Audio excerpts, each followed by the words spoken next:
Let's get some business news now. Kate Moody is back with us. And Kate, the trade war between the US and China rumbles on, as you've been telling us daily. The Trump administration is taking action to protect US farmers from the worst effects. Yeah, this is in response to a lot of really vocal concerns from the agriculture industry.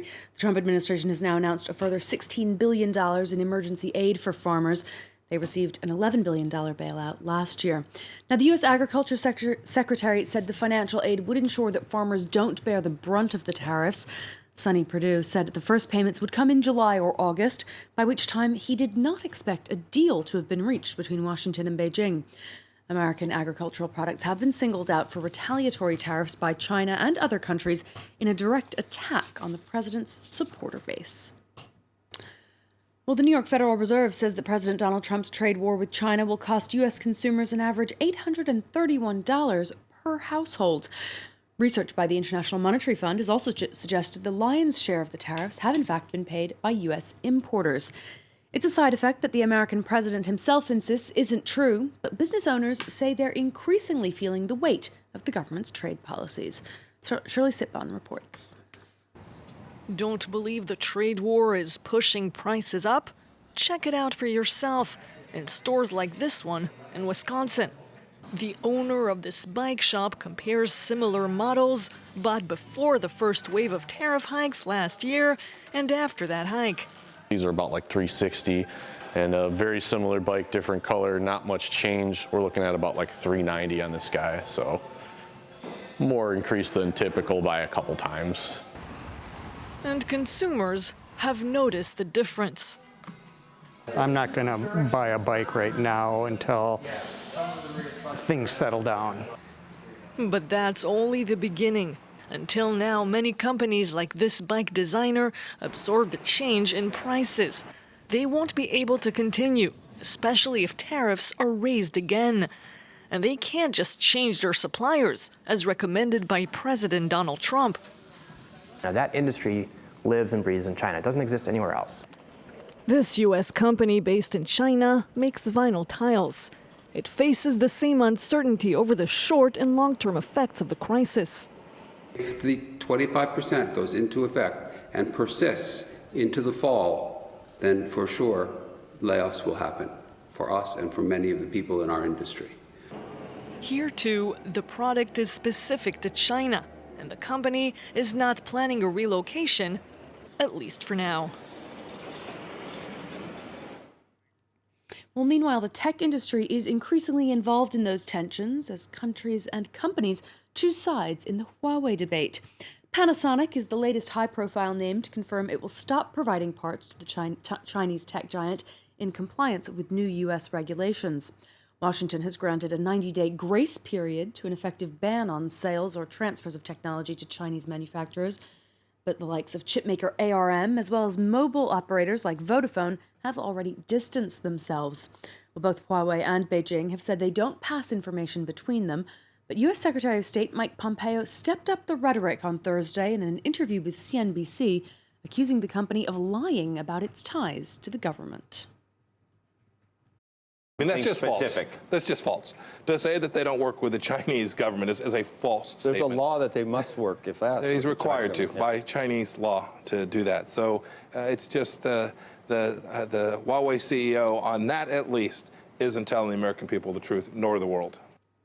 Well, that war of words has weighed on global stock markets. Wall Street has dropped sharply. The Dow Jones losing about 400 points. The tech sector down over 2% on the NASDAQ there. The pessimism has been compounded by a survey showing that U.S. manufacturing has hit its lowest level since 2009. The major European indices also plummeted. The DAX and CAC 40 losing about 1.8% each. Auto stocks fared particularly badly.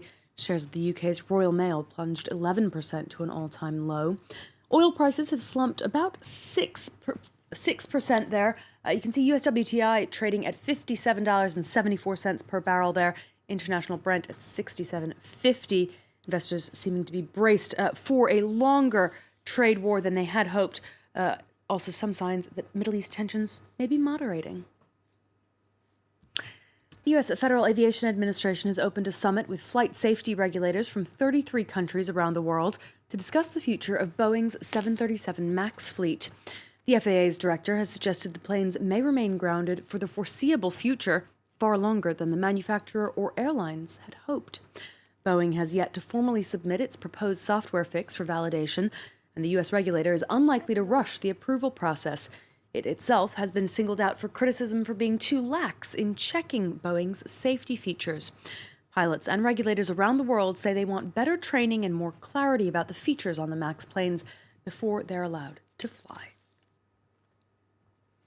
Well, India's economy has been one of the major talking points in the general election there, which has handed a convincing victory to Prime Minister Narendra Modi.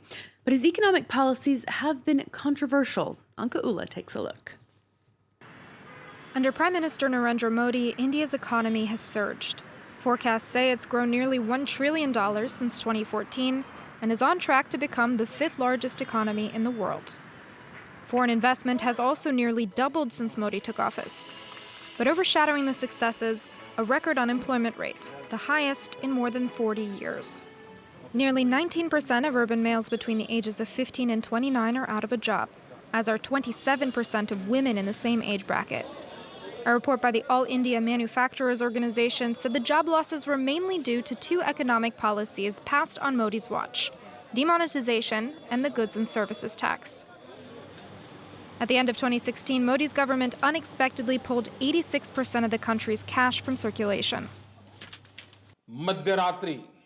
Starting at midnight tonight, the 8th of November 2016, the current banknotes of 500 and 1,000 rupee denominations will no longer be legal tender. The goal was to tackle the country's massive shadow economy, but it wreaked havoc on the population. Millions of people across the country were stuck with bills they could no longer use and forced to wait hours outside of banks to deposit or exchange them. Then came one of the most ambitious economic policies in 70 years, the goods and services tax. It was an overhaul of India's entire tax infrastructure, replacing many local and state taxes with one national tax system. It was meant to eliminate double taxation, formalize more of the untaxed economy, and increase business efficiency. But small businesses have had a particularly hard time adjusting, leading to hundreds of thousands of job losses. A very mixed track record there, Laura. A lot of people in India feeling that the growth of the economy, which is, of course, very, very strong, isn't really trickling down to a lot of the people in the population. That doesn't seem to have held back Narendra Modi, as we saw it from the results. Absolutely. He's pulled off a remarkable achievement there, winning a 5-year term, and we'll have more on that after the break. For now, Kate, thank you very much indeed.